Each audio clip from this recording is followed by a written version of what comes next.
Bienvenue sur Horizon News, votre source d'actualité africaine. Vous informez vite, bien et sans détour. Paul Biya prête serment pour un nouveau mandat au Cameroun et lance un appel vibrant à l'union sacrée. Face aux défis sécuritaires, à la crise anglophone et aux frustrations populaires, il promet un plan massif pour l'emploi des jeunes, la protection des femmes et la lutte anti-corruption. Mais derrière les applaudissements, quelle réalité pour le pays? Analyse exclusive des annonces chocs et des enjeux géopolitiques. Restez jusqu'à la fin pour tout comprendre. Abonnez-vous à Horizon News, aimez et partagez pour ne rien rater des prochaines actualités.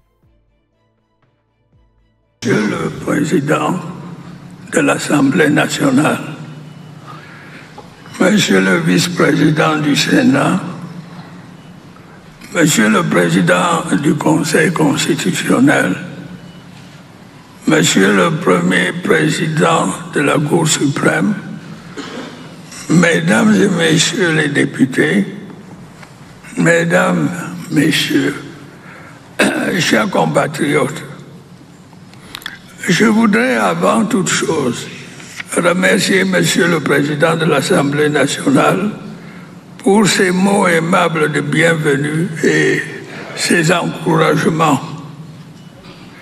Je vous sais gré, Mesdames et Messieurs les parlementaires, de l'accueil chaleureux que vous avez bien voulu me réserver en cette occasion solennelle dans ce magnifique hémicycle. Je tiens à exprimer ma très profonde gratitude au peuple camerounais qui, une fois de plus, a décidé de m'honorer de sa confiance. Celle-ci m'a toujours été et me sera encore assurément d'un précieux soutien au cours de ce nouveau mandat.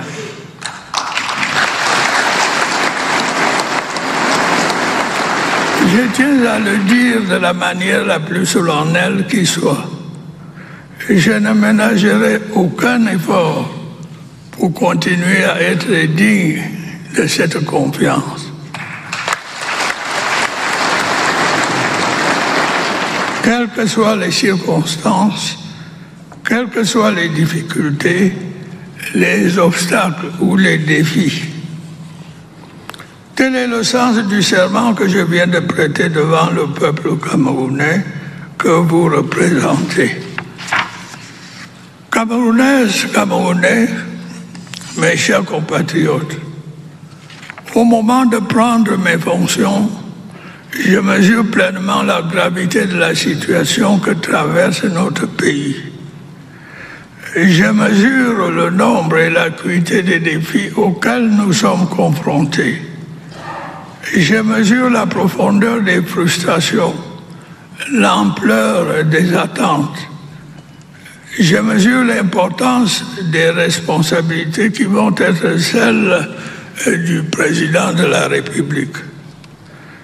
Je voudrais en cette occasion solennelle renouveler devant vous un engagement que j'ai déjà pris par le passé dans les mêmes circonstances. Celui de rester fidèle aux idéaux qui m'ont guidé depuis mon accession à la magistrature suprême. Celui de me consacrer entièrement à la mission sacrée que Dieu Tout-Puissant et le peuple camerounais souverain ont bien voulu me confier, celle d'œuvrer sans relâche à l'avènement d'un Cameroun uni, stable et prospère.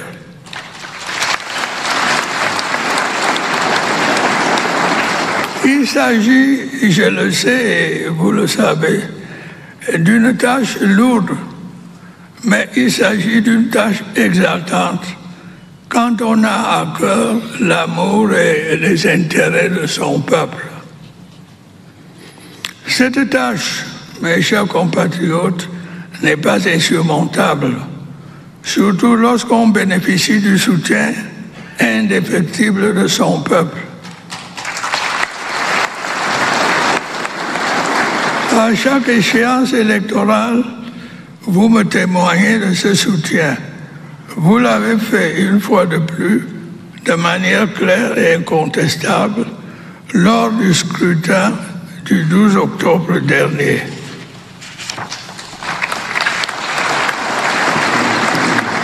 Camerounaises et Camerounais de l'intérieur comme de la diaspora, en ce jour où j'entame un nouveau mandat, de par la volonté de Dieu et du peuple camerounais souverain, je voudrais tendre la main à tous et à chacun. Nous devons ensemble jeter les bases d'un avenir encore plus prometteur pour notre cher et beau pays, notamment pour notre jeunesse. Nous avons certes beaucoup accompli, mais nous avons encore tant à réaliser ensemble pour nous-mêmes, mais aussi pour les générations futures. J'en appelle donc à l'union sacrée. Joignez-vous à moi pour que nous puissions ensemble, dans la paix et la concorde, relever les formidables défis auxquels notre pays est confronté. Je vous invite tous à prendre part à ce combat salutaire. Les joutes de l'élection présidentielle sont derrière nous. L'heure est désormais au rassemblement. Ce pays est notre patrimoine commun. C'est notre bien le plus précieux. Nous devons le construire, le solidifier, le moderniser et non le détruire.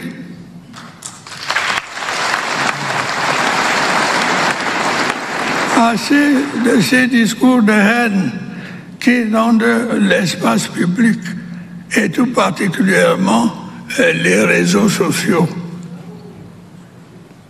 Camerounaises, Camerounais, mes chers compatriotes, le projet de société dont je suis porteur vous a été exposé et expliqué de long en large pendant la campagne électorale qui vient de s'achever.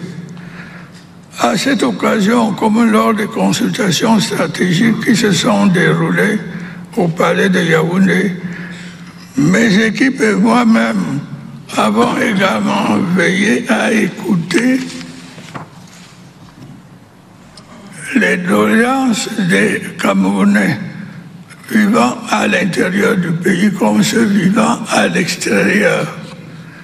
Nous avons entendu leurs préoccupations, leurs frustrations, leurs doléances, mais aussi leurs aspirations, leurs attentes, leurs espérances et leurs suggestions.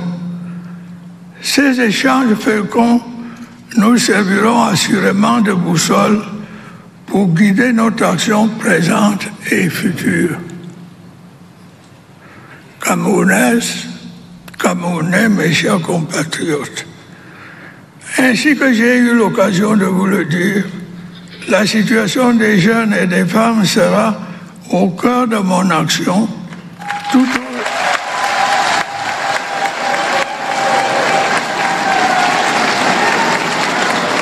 au long de ce septennat. L'un des principaux objectifs que je me suis fixé à cet égard est de promouvoir une meilleure responsabilisation et une meilleure protection des jeunes et des femmes.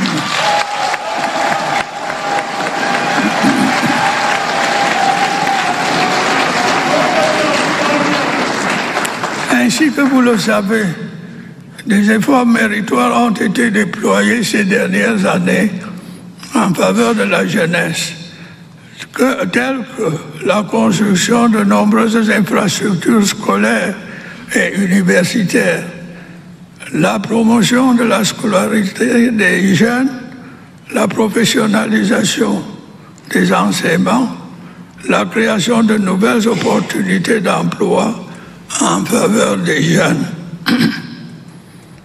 Nous allons intensifier ces efforts en veillant à ce que les jeunes et les femmes bénéficient d'une protection accrue dans les milieux scolaires et professionnels, mais aussi en dehors de ceux-ci, pour pouvoir s'épanouir pleinement.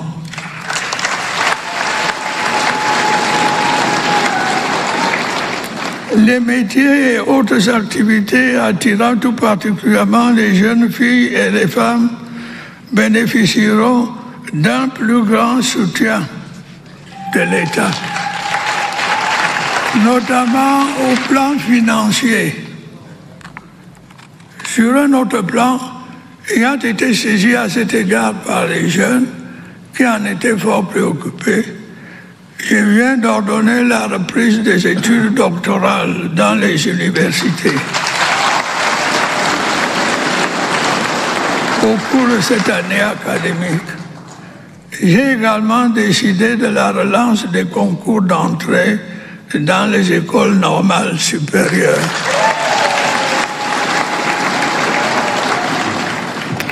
Mes chers compatriotes, mesdames et messieurs, j'envisage de mettre en œuvre dès les premiers mois de ce septennat un plan spécial de promotion de l'emploi des jeunes dont les axes principaux seront les suivants. Premièrement, la mise en place de facilités administratives et fiscales pour les entreprises privées avec en contrepartie l'obligation pour celles-ci de recruter les jeunes. Deuxièmement, le renforcement des mécanismes d'encadrement et d'accompagnement des jeunes dans la conception, la mise en œuvre et le financement de leurs projets. Ceci se fera en liaison avec les banques locales et les bailleurs de fonds internationaux.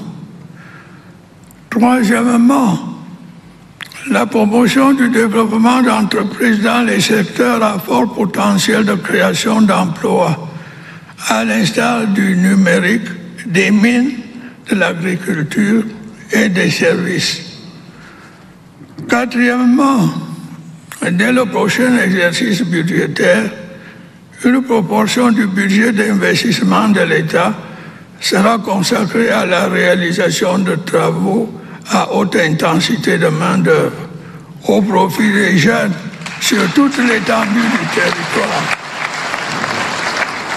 Ceci se fera en lien avec les collectivités territoriales décentralisées et les associations. La réussite de ce plan sera facilitée, j'en suis persuadé, par le courage, l'ingéniosité et l'inventivité dont nos jeunes compatriotes savent si souvent faire preuve. Mes chers compatriotes, mesdames et messieurs, soucieux d'apporter des réponses appropriées aux préoccupations des populations, nous veillerons au cours de ce septennat à accélérer la réalisation des projets en cours dans différents secteurs stratégiques tels que l'énergie, l'hydraulique, les infrastructures routières et la santé publique. Il va sans dire que les efforts engagés dans la lutte contre la corruption seront intensifiés.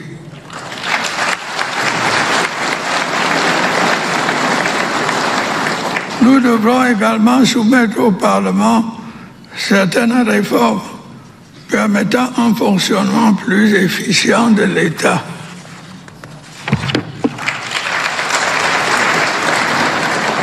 Grâce à une adaptation de nos institutions aux exigences de notre environnement.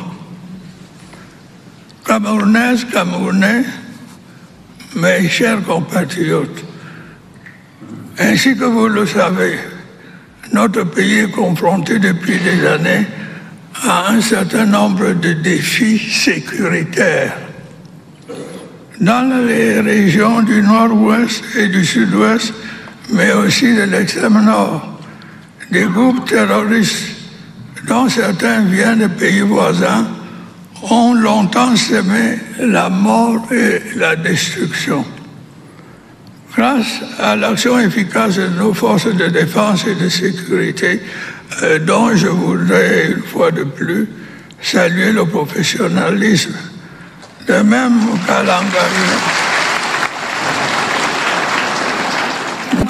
l'engagement courageux de nos vaillantes populations. La situation générale s'est nettement améliorée. Les efforts de reconstruction menés par le gouvernement avec le soutien de nos partenaires internationaux consolident peu à peu un retour progressif à la normale. Ces efforts vont se poursuivre inlassablement. J'invite à cet égard les chefs traditionnels, les élites et les forces vives des régions affectées à s'engager plus avant dans la sensibilisation des membres des groupes armés afin qu'ils saisissent la main tendue du gouvernement et déposent les armes. Ce dialogue communautaire pourrait être mené en collaboration avec les autorités administratives et favoriser le retour de ces jeunes en déshérence vers leurs communautés respectives après leur nécessaire passage au sein du programme DDR. Je voudrais une fois de plus mettre en garde ceux des membres de ces groupes armés qui persisteront à poursuivre leurs activités criminelles contre les conséquences dramatiques de leur obstination. Je remercie les pays amis qui ont commencé à traquer et à traduire en justice les commanditaires de ces actes criminels qui se terrent sur leur territoire. J'encourage ceux de nos partenaires qui ne l'ont pas encore fait à leur emboîter le pas et agir contre ces terroristes. Ces terroristes qui incitent impunément à la violence contre nos innocentes populations à partir de leur pays. Le terrorisme est un fléau international qui doit être combattu vigoureusement partout où il montre son visage hideux. Camerounaises, Camerounais, mes chers compatriotes, l'élection présidentielle qui vient de s'achever porte témoignage de la grande maturité du peuple camerounais et de son attachement viscéral à la démocratie. Pendant le temps de la campagne électorale, voire avant l'ouverture de celle-ci, les Camerounaises et les Camerounais ont librement débattu. Ils ont souvent avec passion, mais toujours de manière pacifique et responsable, confronté leurs idées, leurs programmes et leurs ambitions. Le scrutin en lui-même, entièrement financé par le budget de l'État, a été organisé et s'est déroulé de manière satisfaisante de l'avis même des observateurs internationaux. Je voudrais à cet égard féliciter chaleureusement l'organe en charge des élections.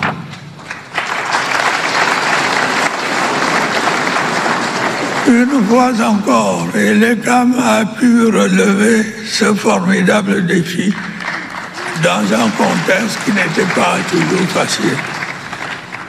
Je voudrais également saluer l'attachement de la majorité du peuple camerounais à la paix et au vivre ensemble. Cette paix a malheureusement été perturbée par des troubles survenus après le scrutin en raison de l'attitude de certains politiciens irresponsables.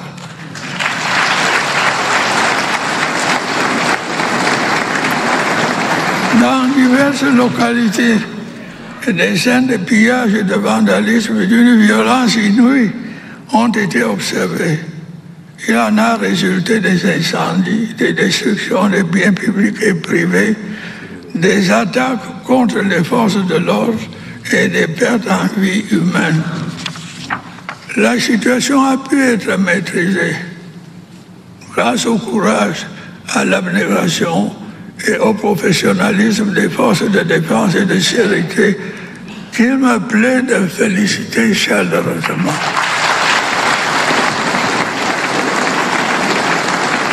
J'adresse mes sincères condoléances aux familles des victimes et mes souhaits de prompt rétablissement aux blessés.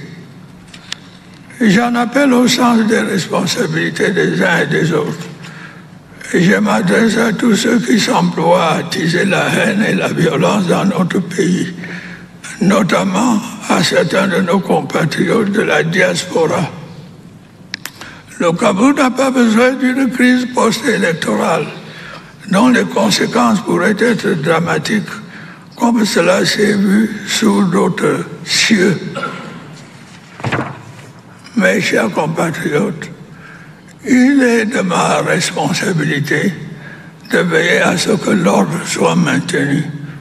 Je puis vous l'assurer, l'ordre régnera.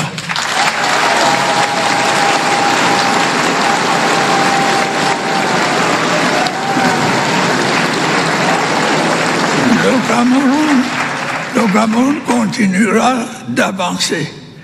Vive la République, vive le Cameroun. C'était Horizon News. Vous informez vite, bien et sans détour. Paul Biya entame son nouveau mandat avec un appel à l'union sacrée, des promesses fortes pour la jeunesse et une fermeté face aux crises sécuritaires. Reste à voir si ces engagements transformeront durablement le Cameroun. Et vous, croyez-vous que ce plan emploi et cette main tendue suffiront à apaiser les tensions et à unir le pays? Dites-les en commentaire, abonnez-vous à Horizon News, aimez et partagez pour ne rien manquer des prochaines actualités africaines. À très vite!